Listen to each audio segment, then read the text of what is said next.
नमस्कार, शाम के 5 बज चुके हैं। दंगल में आप सभी का स्वागत है। मैं हूं आपके साथ चित्रा त्रिपाठी। ऑक्सीजन की किल्लत से इस वक्त देश बेहाल है। देश के कई ऐसे हिस्से हैं, चाहे बात राजधानी दिल्ली की हो, महाराष्ट्र की हो, मध्य प्रदेश की हो, उत्तर प्रदेश की हो, हर जगह से लगातार इस तरह की खबरें सामने आ रही हैं जिसने पूरे देश को बेचैन करके झकझोर करके रख दिया है।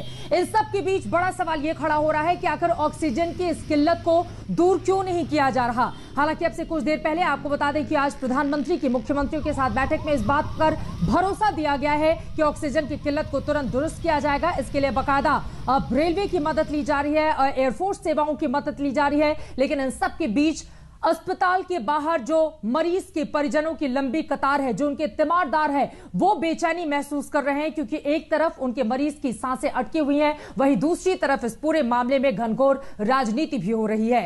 आपातकाल के इस दौर में आखिर राजनेता अपनी गलत बयानबाजियों से बाज क्यों नहीं आ रहे, इस पर भी हम चर्चा करेंगे और साथ ही ये भी जानेंगे कि ऑक्सीजन की इस किल्लत का इलाज क्यों है। हमारे साथ तमाम खास मेहमान जुड़ेंगे, उनका तारुफ आपसे करवाएं। उसके पहले ये रिपोर्ट देखिए।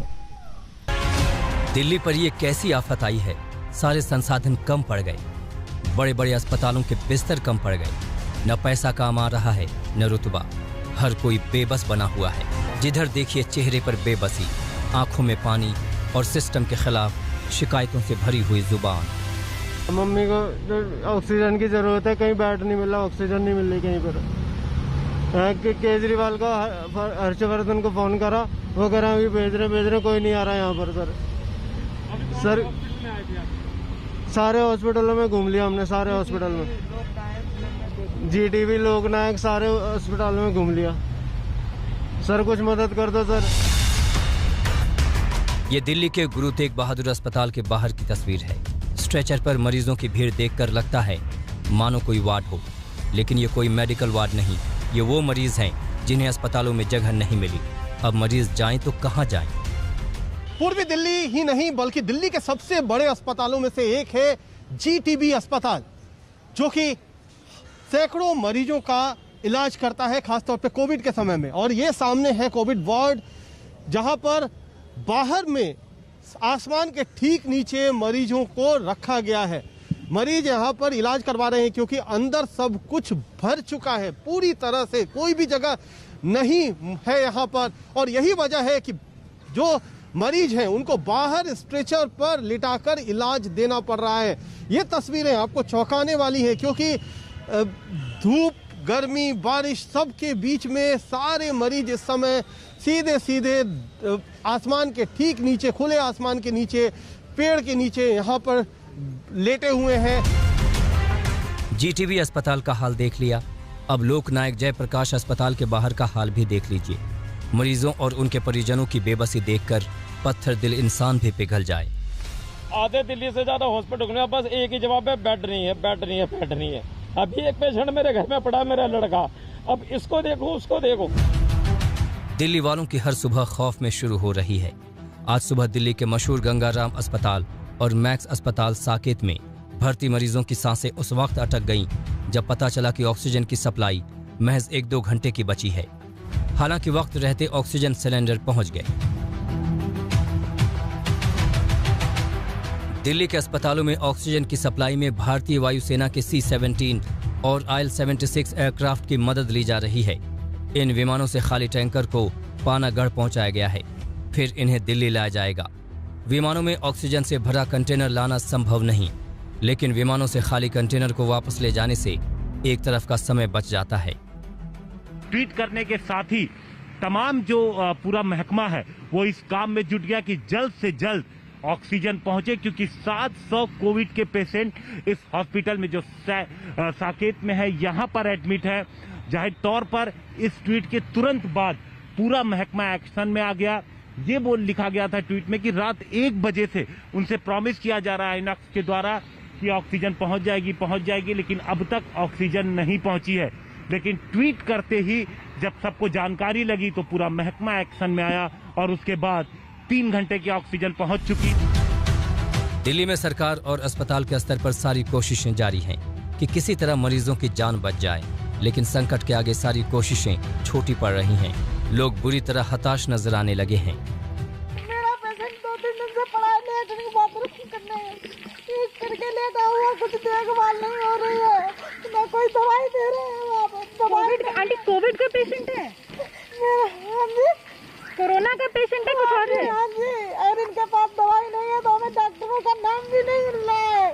आंटी मास्क लगा के रखिए, मास्क लगा के रखिए। एक मिनट, अब क्या आईसीयू में है? बेड पे है? बेड पे है, वो आईसीयू कर देते, हाथ हम दे देते, ले जा अपने पेशेंट को, ये कुछ नहीं है इनमें। और अभी बोल रहे हैं अंदर जाएंगे तो कहेंगे तुम्हारा पेशेंट है ही नहीं। दिए सर प्लीज, और कोई नहीं है मेरा इसके सिवा। देखो बेड नहीं है यहाँ पे, बेड नहीं है। मैं कहीं भी लिटा के इलाज करा लूंगा, वो बात नहीं है ना मेरे भाई। मुझे बेड नहीं चाहिए। इलाज कैसे होगा बताओ ना, ऑक्सीजन तो लेवल पहले आईसीयू नहीं है ना। अरे यार तो नॉर्मल ऑक्सीजन तो कम से कम लगाओ, इसकी पल्स भी 65 हो गई है। मैं नापता हर हॉस्पिटल से आ रहा हूँ, माइनस होती जा रही है। मेरा हाथ जोड़ के विनती है, इसके सिवा मेरा कोई नहीं है।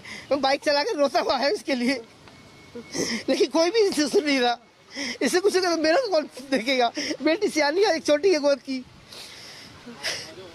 थक गया इन लोगों को। मैं पैर पकड़ने को तैयार हूँ, लेकिन एडमिट तो कर ही है। बेड नहीं है, वो नीचे लिटा के इलाज करा लूंगा। मरीजों की पीड़ा के आगे डॉक्टर भी खुद को बेबस पा रहे हैं।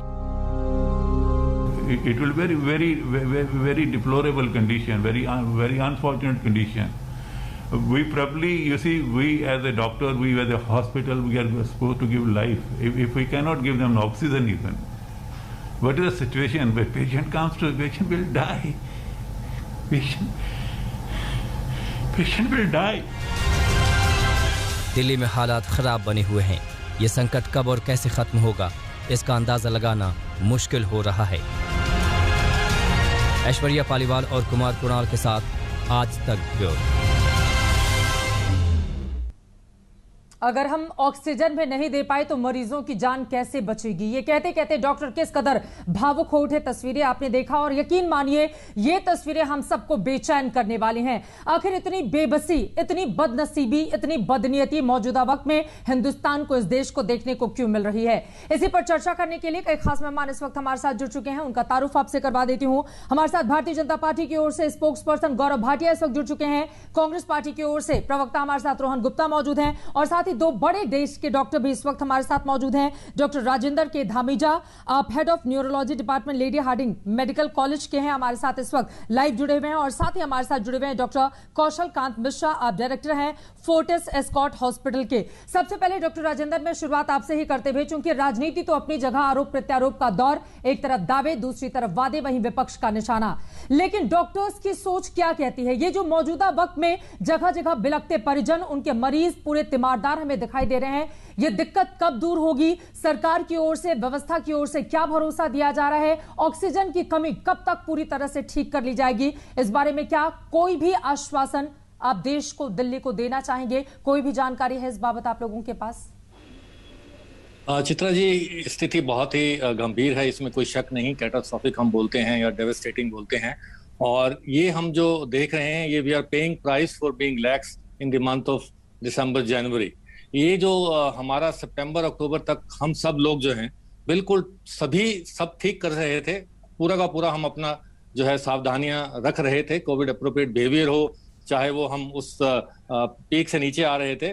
लेकिन सप्ताह दर सप्ताह हमारे अंदर जो है एक कंप्लेसेंसी देखने को मिली और हमने ये सोचा कि अब कोविड-19 से हम जीत चुके हैं और हमारा जो पीक है वो फ्लैटन होने के बाद अब हमें किसी चिंता की जरूरत नहीं है।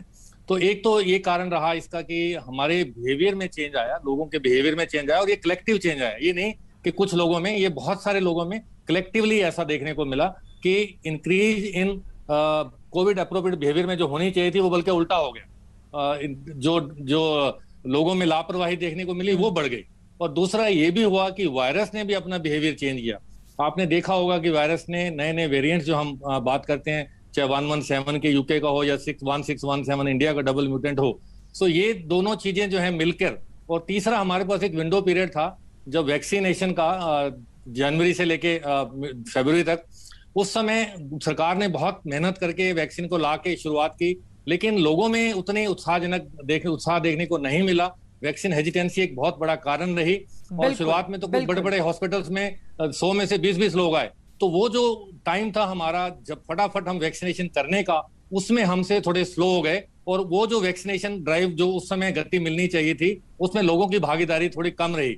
सो ये 3 मेन कारण है। और चौथा ये भी है कि जैसे जैसे हम आप देख रहे हैं सिटी, जैसे चाहे गैदरिंग्स की हो, चाहे वो दूसरी कलेक्टिव सिस्टम की हो, वो सारा भी देखने को मिला हमें, चाहे वो धरना हो, चाहे वो कोई और रीजन रहे हो। ये सब चीजें जो हैं, देखिए वायरस का जो इन्फेक्टिविटी है वो वायरस की विरुलेंस या वायरस की प्रॉपर्टी नहीं है, ये प्रॉपर्टी है how virus and human society interact with each other. अकेला वायरस कुछ नहीं कर सकता। अगर हम लोग वायरस से इंटरेक्ट नहीं करेंगे, अगर हम लोग भीड़ में नहीं रहेंगे, आपस में दूरी बना के रखेंगे, सामाजिक दूरी, तो वायरस अकेला हमें इन्फेक्शन नहीं दे सकता है। So it is all depending upon interplay between virus और इस बात को बहुत गंभीरता से समझने की जरूरत है। देखिए हम 24 घंटे में किन किन राज्यों ने सबसे ज्यादा इसकी मार झेली है, लगातार वो आंकड़े भी आपके साथ ही हम दर्शकों के सामने रख रहे हैं। अब इसी सवाल के साथ डॉक्टर कौशल कांत मिश्रा जी आपके पास आते हुए, चूंकि हमें पता है आज की तारीख में एक एक डॉक्टर्स का जो वक्त है वो कितना ज्यादा अमूल्य है, लेकिन करोड़ों लोग इस वक्त आपको लाइव देख रहे हैं। मौजूदा वक्त में कोरोना के खिलाफ इस बड़ी तैयारी में, हालांकि आज दिन भर हम सब ने देखा पीएम की सीएम के साथ मीटिंग हुई और भी तमाम बैठकों का दौर चला, जमाखोरी कम हो और इसको लेकर तमाम कड़े और बड़े कदम उठाए भी जा रहे हैं, लेकिन मौजूदा वक्त में लोगों को आप क्या सलाह देना चाहेंगे? क्योंकि कहा यह जा रहा है कि अभी पीक आना बाकी है और ऐसी स्थिति हिंदुस्तान के लिए, राजधानी दिल्ली के लिए, महाराष्ट्र के लिए, जहां पर ये आंकड़े लगातार फैलते हुए चले जा रहे हैं, ये बेहद खतरनाक है। किस तरह से आप समझाएंगे लोगों को सर? चित्रा जी देखिए, जिस तरीके से अभी डॉक्टर साहब ने बताया कि हमने पहले क्या गलतियां की, अब मैं ये बताना चाहता हूं कि हमें अगले 4 महीने 6 महीने क्या करना है। हमें वही करना है जो हमने पिछली बार नहीं किया था। आप याद कीजिए कि जब पहली बार 1 साल पहले लॉकडाउन लगाया गया था, उसके पहले प्रधानमंत्री जी की अपील पे पूरे देश की जनता ने, सबने मिल करके बिना किसी चीज के ये लगाया था, जनता कर्फ्यू। इसमें कोई ऑर्डर नहीं था, कोई बात नहीं थी, सिर्फ पब्लिक का पार्टिसिपेशन था और उनका ये मानना, उनके कहने पर सभी लोग घरों में बैठ गए थे, भीड़ नहीं लगाई थी और उस समय कोई लॉकडाउन का ऑर्डर नहीं था। अगले 4 महीने तक से 6 महीने तक, जब तक, क्योंकि एक वेव आनी बाकी है, ये याद रखिएगा, एक वेव आनी बाकी है जो 4 से 6 महीने बाद आएगी, तब तक हम सबों को लिमिटेड एक्टिविटी करनी है। लॉकडाउन लगाना न लगाना ये सारे डिसीजन सरकार ले सकती है, लेकिन as a public, as a जनता, एज ए डॉक्टर, मेरा देशवासियों से ये कहना है कि आप ये देखिए, दिल्ली में अगर इतना हाहाकार मचा हुआ है कि सारी मेहनत सरकार कर रही है, पक्ष विपक्ष, देश, सेंटर गवर्नमेंट, सब लोग मिलके सारी मेहनत कर रहे हैं, उसके बाद भी ये सारी मेहनत फेल हो रही है। इसका मतलब कि यहाँ डिमांड एंड सप्लाई का मिसमैच है। मैं किसी को ब्लेम नहीं करना चाहता, मैं सिर्फ ये कहना चाहता हूं कि जनता के पार्टिसिपेशन के बगैर आज जनता की जान नहीं बचेगी। अभी के लिए सरकार जो कर रही है, जो ऑक्सीजन आ रही है, जो मीडिया कर रहा है, सब लोगों की कलेक्टिव रिस्पॉन्सिबिलिटी है कि चीजों को, भयावह स्थिति है लेकिन उसको डराने की बजाय सब लोग मिल करके काम करें। और आज देश को, हर नागरिक की, हर देशवासी की जरूरत है। इसलिए जो सरकार कर रही है, ऑक्सीजन आ रही, कम हो रही, ऑक्सीजन आ रही, क्यों? क्योंकि मरीज बहुत ज्यादा आ रहे हैं, नंबर बहुत ज्यादा है। तो ये दिल्ली का हाल है, मुंबई का हाल है। मैं ये आगे आने वाले, क्योंकि अगली बार यूपी आएगा, राजस्थान आएगा, मध्य प्रदेश आएगा, उड़ीसा आएगा, धीरे धीरे उस जगहों पर ये सिस्टम, ये सब शिफ्ट होगा। आप समझिए कि जब दिल्ली का स्वास्थ्य स्ट्रक्चर इतना चरमरा गया है, महाराष्ट्र का इतना चरमरा गया, तो आपका क्या होगा? तो देश के लोगों को अपनी विजडम के साथ जनता कर्फ्यू खुद लगाना पड़ेगा, बिना मतलब के घर के बाहर न जाएं, बहुत महत्वपूर्ण है। लेकिन सवाल सरकार और इस सिस्टम से है कि क्या एक अदद ऑक्सीजन जो बेसिक नीड्स होनी चाहिए, जो आसानी से लोगों को मिल जानी चाहिए, क्योंकि डॉक्टर्स कोशिश कर रहे हैं, नर्सेज, मेडिकल स्टाफ कोशिश कर रही हैं, लेकिन ऑक्सीजन सिलेंडर ही नहीं है, इस वजह से लोगों की जान चली जा रही है। इसको कब दुरुस्त किया जाएगा, ये बड़ा सवाल है। इस पर मैं अपने राजनीतिक मेहमानों से चर्चा करूंगी। उन सब के बीच हमारे साथ इस वक्त आकाश हेल्थ केयर के सीईओ डॉक्टर कौसर शाह जी जुड़ चुके हैं। डॉक्टर कौसर, सीधा सा सवाल आपसे ये है, ऑक्सीजन की ये जो मौजूदा किल्लत चल रही है, इसको ऑक्सीजन कब मिलेगी? ये परेशानी, ये दिक्कत कब दूर होगी सर? आप लोगों की लगातार बातचीत चल रही होगी, टॉप लेवल पे किस तरह की जानकारी और क्या आश्वासन मिल रहा है? देखिए, सच्चाई तो ये है कि किसी को नहीं पता कि ये किल्लत कब खत्म होगी। सरकार से, अथॉरिटीज से हमारी जो भी डिस्कशन हो रही है, बस सब कुछ ऐसा होता है कि अभी आपको मिल जाएगा, आज का आपका दिन निकल जाए, जैसे ही आपका टैंक खाली होने लगेगा, कल होगा, सवेरा होगा, रात होगा, आपको अपनी मेहनत दोबारा से फिर से उसी तरह से शुरू करनी है। तो ये जो एक आप जो मेरे से क्वेश्चन पूछ रहे हैं कि ये कब तक ठीक हो सकता है, कब तक नॉर्मल होगा ऑक्सीजन का जो इश्यू चल रहा है, किसी के पास कोई आंसर नहीं है। एटलीस्ट हेल्थ केयर के लीडर्स के पास में कोई आंसर नहीं है अभी।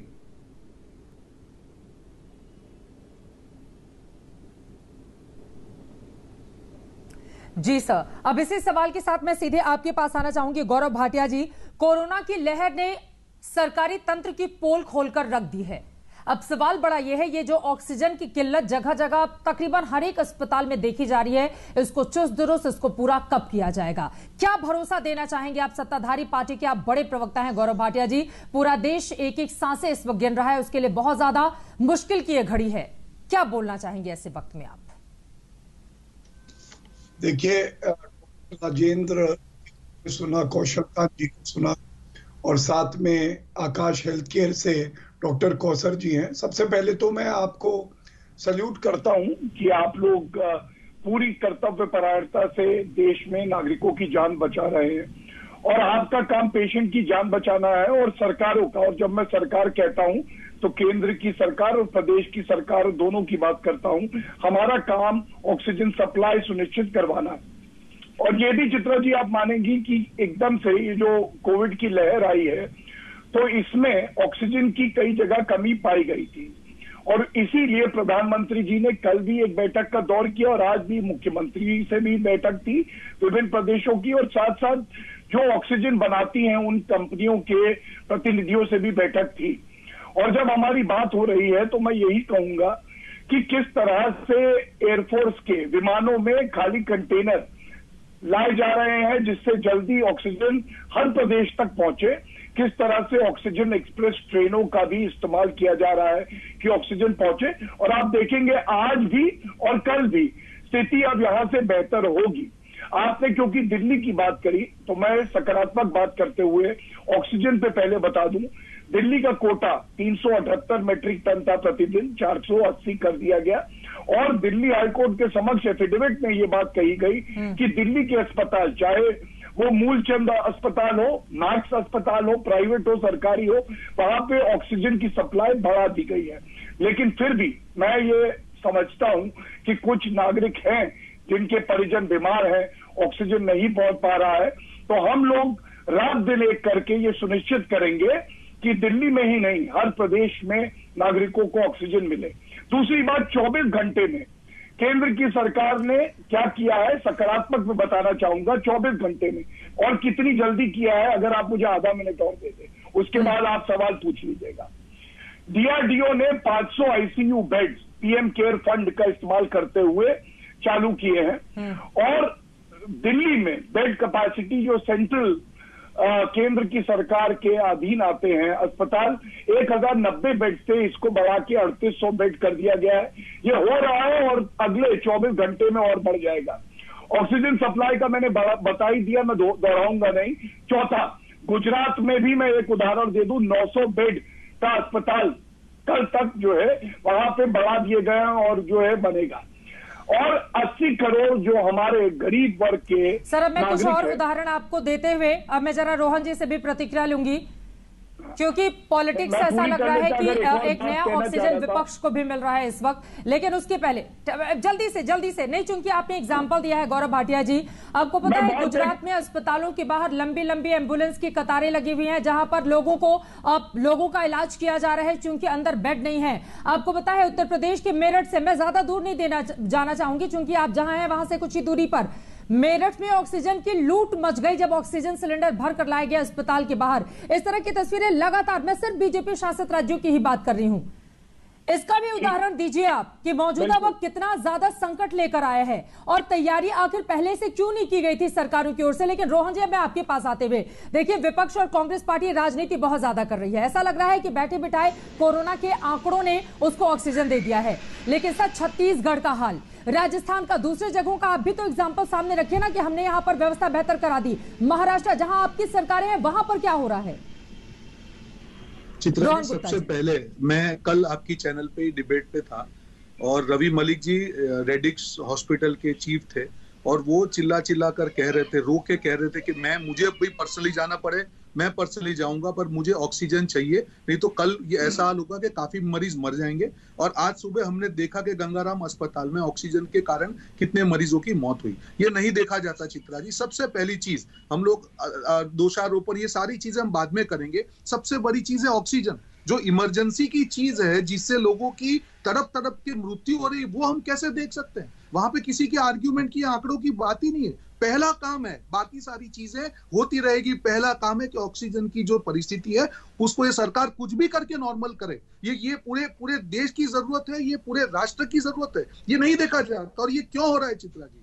दूरदर्शिता की जब बात आती है, ये जब नेशनल डिजास्टर एक्ट डिक्लेयर होने के बाद में चित्रा जी ये एक राष्ट्रीय मुद्दा हो जाता है। मैं बोल रहा हूँ कोई भी पार्टी की राज्य सरकार हो, वो कांग्रेस की हो, बीजेपी हो, उसको जगाए रखने का काम सेंट्रल गवर्नमेंट का है, क्योंकि नेशनल डिजास्टर है, ये कोई एक राज्य की बात नहीं है। दो चीज और बोलना चाहूंगा। 29 जनवरी को हमारे प्रधानमंत्री ने डिक्लेयर कर दिया कि हमने कोरोना को हरा दिया। 135 देशों को हमने सहायता की, हम कोरोना पे विजय प्राप्त कर चुके। मार्च में जब देश में 5.5 करोड़ वैक्सीन दिए गए थे, तब 6 करोड़ वैक्सीन को एक्सपोर्ट किया गया। स्वास्थ्य मंत्री ने कहा कि अब हम लोग वैक्सीन की एंड गेम, कोरोना की एंड गेम में है, अब कुछ करने की जरूरत है। देखिए यहाँ पे राजनीति नहीं कर रहा हूं, पर जिम्मेदारी तो फिक्स करनी पड़ेगी, क्योंकि पूरे देश का जो आज हाल हो रहा है हम नहीं देख पा रहे हैं चित्रा जी। उसको कुछ भी करके अब आगे की एक रणनीति हो, जो हो गया उसको हम बदल नहीं सकते हैं। पर आज भी जो चित्र दिख रहे हैं आपकी चैनल पे, उसको कैसे रोका जाए? ऑक्सीजन के मामले में केंद्र सरकार की ओर से नेशनल डिजास्टर एक्ट तो लागू कर दिया गया है। ऑक्सीजन, दूसरा काम वैक्सीनेशन, तीसरा काम दवाइयां, चौथा बेड सारी सरकारें कर रही हैं। पर ऑक्सीजन का जो हाल आज भी दिख रहा है, आज भी जो सुबह मृत्यु हुई है, ये नहीं होनी चाहिए थी चित्रा जी। कहीं ना कहीं सरकार को हर हॉस्पिटल के लिए डेडिकेटेड एक ऑफिसर रखना चाहिए और एंश्योर करना चाहिए कि इमरजेंसी में भी कुछ भी हो, किसी की मृत्यु नहीं होनी चाहिए। सबसे बड़ी चीज ये है, पहले हम ये तो रोकें। हम लोग नहीं दूरदर्शिता से देख पाए कि क्या होने वाला है, ऑक्सीजन की कमी से बिल्कुल को नहीं भाप पाए, पर ये कैसे रोका जाए? सबसे पहले ये काम करने की जरूरत है। फिर हम राजनीतिक डिबेट करते रहेंगे कि क्यों हुआ, क्या हुआ। ऑक्सीजन की किल्लत से जो मौतें हो रही हैं, उसके लिए कौन जिम्मेदार है? मानव मेड डिजास्टर्स को क्यों नहीं माना जाए कि एक ऑक्सीजन तक हम मुहैया नहीं करा पा रहे हैं और राजधानी दिल्ली जैसी जगह पर लगातार मरीजों की जान जा रही है? गौरव भाटिया।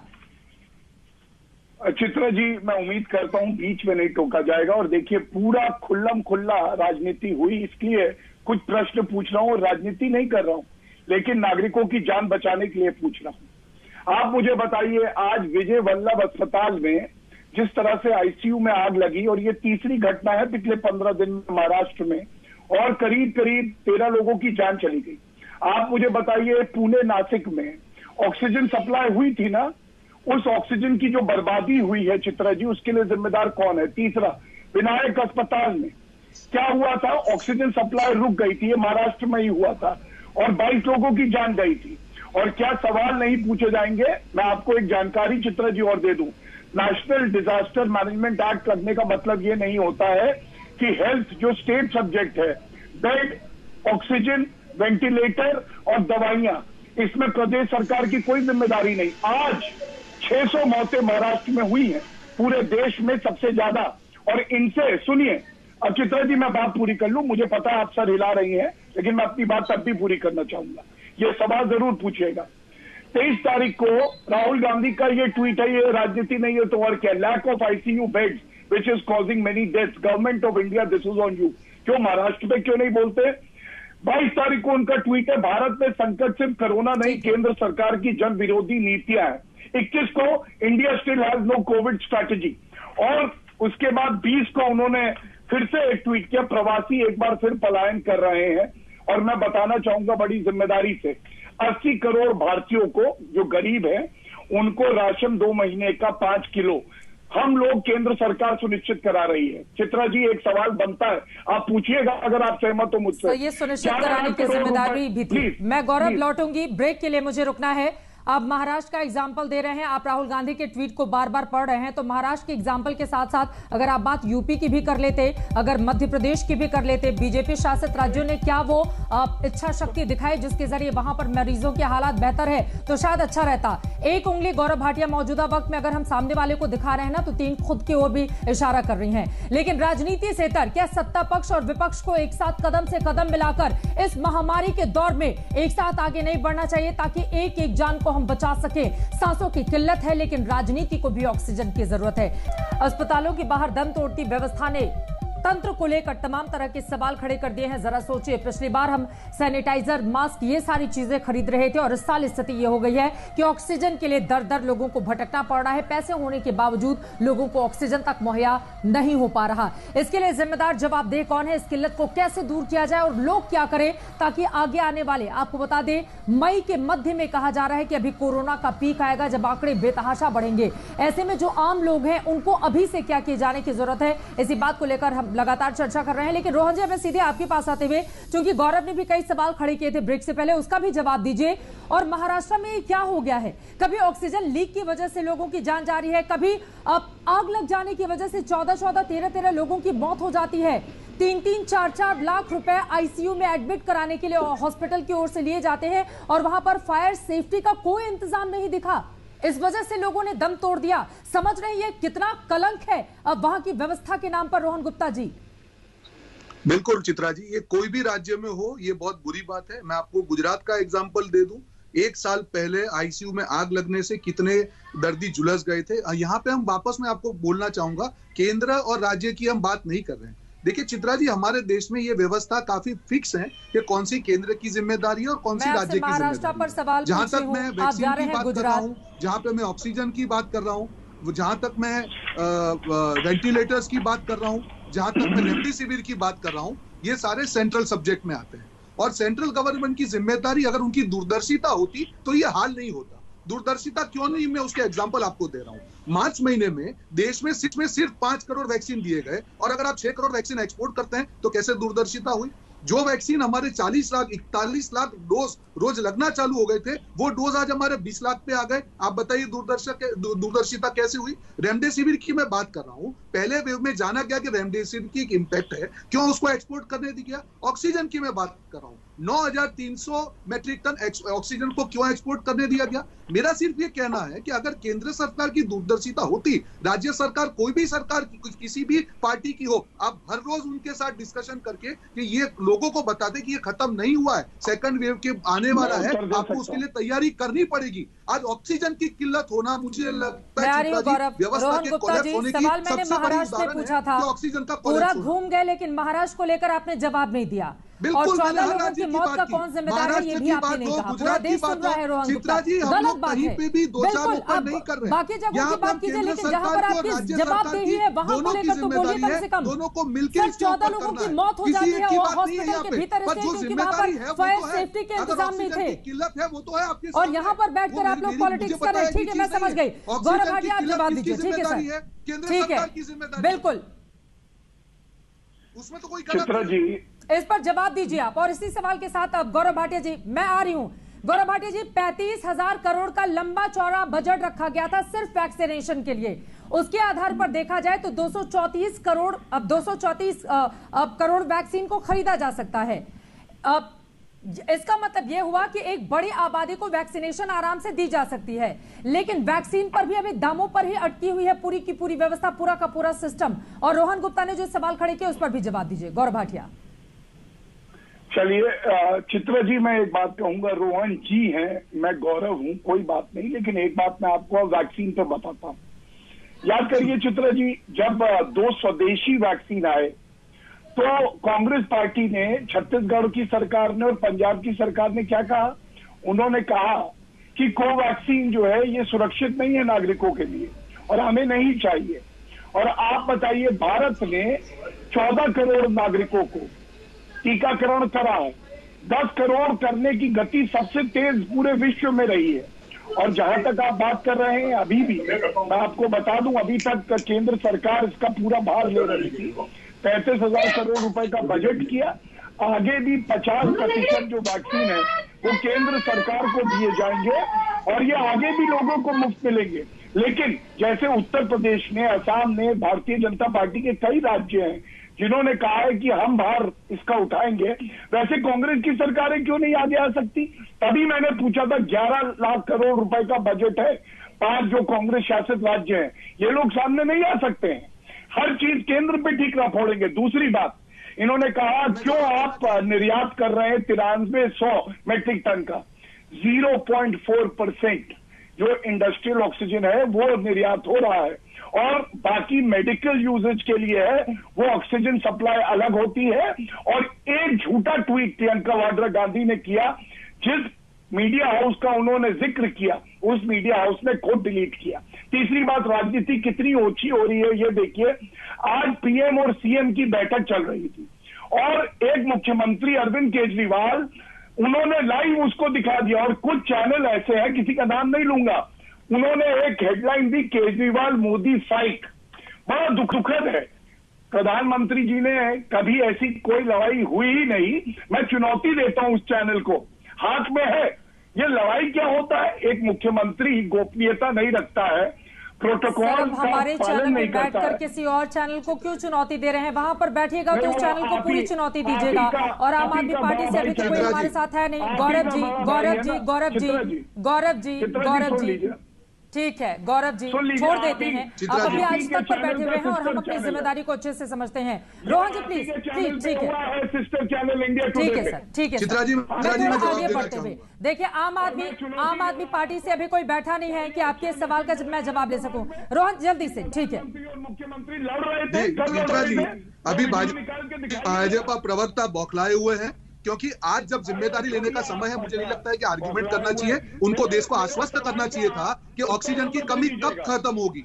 बस ये आश्वासन दे दें देश को और हम आगे की बात करेंगे। मैं आ रहा हूं वैक्सीनेशन के ऊपर। वैक्सीनेशन की उन्होंने बात की। मैं गौरव भाटिया को एक चीज बता दूं, एक कंसेप्ट है कंपलसरी लाइसेंसिंग का पूरे देश में। अगर आपकी सरकार संजीदा होती और दूरदर्शिता होती तो कंपलसरी लाइसेंसिंग के तहत और मैन्युफैक्चरर्स को मौका देती, जिससे आपका वैक्सीनेशन ड्राइव पूरे देश में समर्थ तरीके से खत्म होता। पर आपकी नीयत में खोद है। आज पहली बार ये हो रहा है कि एक ही वैक्सीन के 3 नाम है देश में। ये आज तक नहीं हुआ। केंद्र सरकार 157 में ले रही है, राज्य सरकार 400 में ले रही है और प्राइवेट दोनों लोग साथ में बोलेंगे तो किसी को समझ में नहीं आ पाएगा।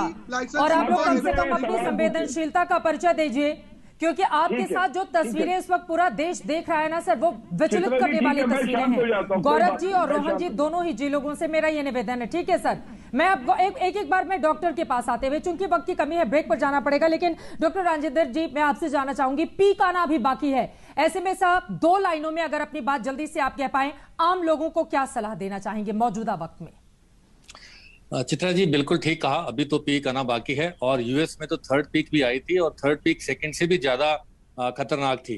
सो 3 चीजें मैं बताना चाहता हूं। एक तो वैक्सीनेशन के ऊपर सरकार अपना काम कर रही है, चाहे वो वार फ्रंट पे अब ऑक्सीजन के लिए हो या वैक्सीनेशन के लिए, लेकिन हम डॉक्टर्स की भी जिम्मेवारी है। हेल्थ कम्युनिकेशन बड़ा इंपॉर्टेंट चीज है। लोग वैक्सीनेशन सेंटर पे आते हैं, वैक्सीन लगवाते हैं और फिर जो अपना मास्क हटा देते हैं। तो वहां से अगर आपको बाहर निकल के अगर आप कोविड अप्रोप्रिएट बिहेवियर नहीं इस्तेमाल करेंगे और खुदा न खास्ता आपको इन्फेक्शन हो गई तो वो वैक्सीन पे ब्लेम आता है। तो हमें इफेक्टिव कम्युनिकेशन स्ट्रेटजी डॉक्टर्स को भी अपनानी चाहिए और डॉक्टर्स की बात सब मरीज जब मानते हैं और जितना ज्यादा हम वैक्सीनेशन पे जोर दें, क्योंकि vaccination is the only way to come out of the pandemic. So vaccination चाहे सरकार की अपनी जिम्मेवारी कर रही है, हमें भी अपनी जिम्मेवारी पूरी करनी है। और सेकेंडली जो है, ये जो आप देख रहे हैं जो कोहराम मचा हुआ है, जिस वायरस ने पहली वेव में इतना नहीं मचाया और सेकंड वेव हमेशा से खतरनाक होती है, पहले ही पता था हमें, लेकिन इसमें क्या हुआ है कि शायद ये वेरिएंट्स ऐसा खतरनाक आ गया है जो 30 to 50% मोर ट्रांसमिसिबल है। तो उसका एक यही तरीका है, चाहे 117 हो या 1617 हो या 1618 हो, हमें जेनेटिक फिंगर टाइपिंग को ज्यादा बढ़ाना है, सीक्वेंसिंग को 5% एटलीस्ट रिप्रेजेंटेटिव सैंपल की तरफ से, वो सरकार कर रही है, लैब्स बढ़ा रही है। तो उसकी वजह से हमें पता लगेगा उसके तरीके से कि कहाँ पे कौन सा वेरिएंट ज्यादा कोहराम मचा रहा है, ताकि हम करेक्टिव स्टेप ले सकें। और तीसरी बात यह है कि अपनी लर्निंग कर बहुत जरूरी है। बिल्कुल जी चित्रा जी, मुझे लगता है कि मुझे ब्रेक पर जाना होगा। मैं चाह रही थी कि एक टिप्पणी अपने बाकी के दोनों मेहमानों से। बिल्कुल सर, आपकी सलाह? मेरी सलाह यह है कि जितना ज्यादा से ज्यादा लोग आगे आए, वैक्सीन लगाएं, कोई भी मिले, जो भी अवेलेबल है वो लें। दूसरा, जो मैंने बार बार बताया और इस पे कोई ध्यान नहीं दे रहा, अपने आप जनता को कर्फ्यू के फॉर्म में घर में बैठना पड़ेगा। अल्टीमेटली एक यही जरिया है इस क्राइसिस को रोकने का, और 4 महीने बाद की तैयारी सरकार को करनी चाहिए। वो पक्ष हो विपक्ष हो कोई भी हो, सबको 4 महीने से 6 महीने बाद जो 3rd वेव आने वाली उसकी तैयारी करनी चाहिए। और हम सबको एज ए सिटीजन सरकार के साथ खड़े होना चाहिए, पॉलिटिकल पार्टी के झगड़े में नहीं पड़ना चाहिए। ये देश की इज्जत की बात है, हम सबको आगे मिल करके साथ चलना चाहिए। और मुझे ऐसी उम्मीद है कि ऑक्सीजन अगले 4 से 5 दिनों में सही ढर्रे पे आ जाएगी। जिस तरह से मीटिंग चल रही है, ये लोग वादा करें ना करें, पर मुझे ऐसी उम्मीद है कि अगले 4 से 5 दिनों में ऑक्सीजन ढर्रे पे आ जाएगी। लेकिन बाकी अदर स्टेट में जब ये पीक आएगा, उस समय की तैयारी वो स्टेट कर लें, ये चेतावनी है। सर, लेकिन 4 से 5 दिन तो बहुत बड़ा वक्त होता है। यहाँ पर तो आधे घंटे तक का इंतजार नहीं हो पा रहा। 4 से 5 दिन तक अगर लगेंगे ऑक्सीजन की आपूर्ति होने में, तो स्थिति कितनी ज्यादा खराब हो सकती है। डॉक्टर कौसर शाह, आपकी सलाह मैं चाहूंगी, और साथ ही अगर सरकार को भी आप लोग अगर कुछ कहना चाहें हमारे टीवी चैनल के माध्यम से, तो जरूर बताएं कि ऐसी क्या व्यवस्था होनी चाहिए ताकि ऑक्सीजन की आपूर्ति को बिना किसी बाधा के पूरा किया जा सके। देखिए, हम अभी बात काफी देर से सुने जा रहे हैं, हम सभी लोग पिछले 2-3 दिन से सुने जा रहे हैं कि एक सेंट्रल ने अपना कंट्रोल ले लिया ऑक्सीजन कंजम्पशन के ऊपर, डिस्ट्रीब्यूशन के ऊपर, लेकिन ग्राउंड रियलिटी बिल्कुल अलग है। ऐसा कुछ भी नहीं हुआ है। हम आज भी उसी तरह से हेल्थ केयर वाले स्ट्रगल कर रहे हैं जैसा कल तक कर रहे थे। कल और आज में स्थिति में कोई डिफरेंस नहीं आया है।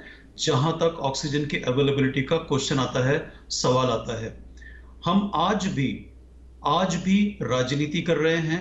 सब अपनी स्टेट्स या तो अपने बारे में सोच रहे हैं या अपनी पार्टी के बारे में सोच रहे हैं। मुझे नहीं पता कि किसी भी पॉलिटिशियन ने, किसी भी राजनीतिक ने, किसी भी पार्टी के किसी भी अस्पताल में जाके स्थिति को खुद जाके देखा है या नहीं देखा है। अगर कोरोना से डर है, आई अंडरस्टैंड, लेकिन हम लोग भी काम कर रहे हैं, हेल्थ केयर वाले भी काम कर रहे हैं, सारे डॉक्टर, सारे नर्सेस, सारा स्टाफ जुड़ के काम कर रहा है। मैं आपको अपनी कल की स्थिति बताता हूं।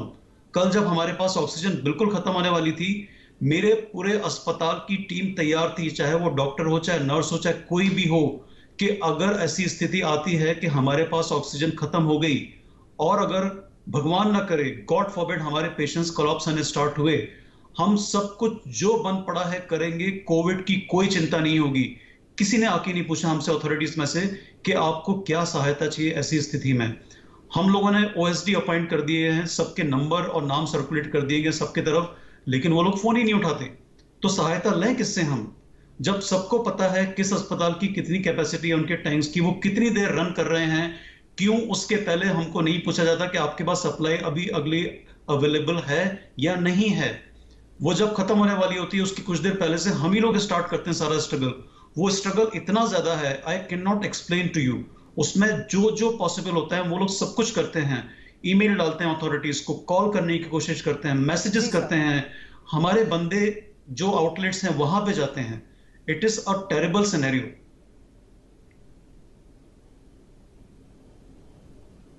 डॉक्टर्स के सामने किस तरह की परेशानी है ये आपने सुन लिया है, लेकिन यकीनन ऑक्सीजन की आपूर्ति बिना किसी बाधा के जल्द से जल्द पूरी की जानी चाहिए, क्योंकि यकीन मानिए जब अस्पतालों के बाहर ये चस्पा हो जाता है नोटिस कि हमारे पास ऑक्सीजन नहीं है, मरीजों की भर्ती नहीं हो सकती, जरा सोचिए मरीज जो बाहर खड़े हैं अस्पताल के अपने तीमारदारों के साथ, उनके ऊपर क्या गुजरती और क्या बीतती होगी, इस बात को आसानी से समझा जा सकता है। भगवान न करे आप जो लोग घर में इस वक्त मौजूद हैं उनको अस्पताल जाने की नौबत आए, इसी वजह से डॉक्टर्स जो सलाह दे रहे हैं उसको आप गौर से सुने। तमाम मेहमानों का बहुत शुक्रिया हमारे साथ दंगल का हिस्सा बनने के लिए, लेकिन उम्मीद यही ऑक्सीजन पर किसी भी तरह की कोई दंगल नहीं हो और जल्द से जल्द आपूर्ति सुनिश्चित। और इस वक्त की बड़ी खबर आपको दे दे, गृह मंत्री अमित शाह इस वक्त अहमदाबाद पहुंचे हुए हैं। वहां पर कोविड अस्पताल के भीतर वो जायजा ले रहे हैं, वहां की तस्वीरें आपको दिखा रहे हैं। आपको बता दें कि अब लगातार सरकार की ओर से भी युद्ध स्तर पर प्रयास किए जा रहे हैं, क्योंकि 3000 से लगातार ज्यादा केसेस का सामने आना अपने आप में हिंदुस्तान के लिए परेशानी का सबब बना हुआ है। ऐसे में चाहे महाराष्ट्र हो, गुजरात हो, उत्तर प्रदेश हो, मध्य प्रदेश हो,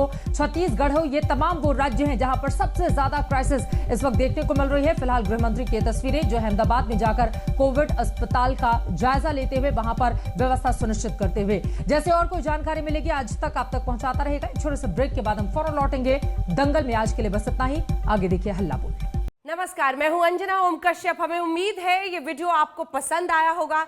लेटेस्ट खबरों के लिए यूं ही देखते रहिए आज तक, और इस वीडियो के पसंद आने पर लाइक, शेयर एंड सब्सक्राइब करना ना भूलें।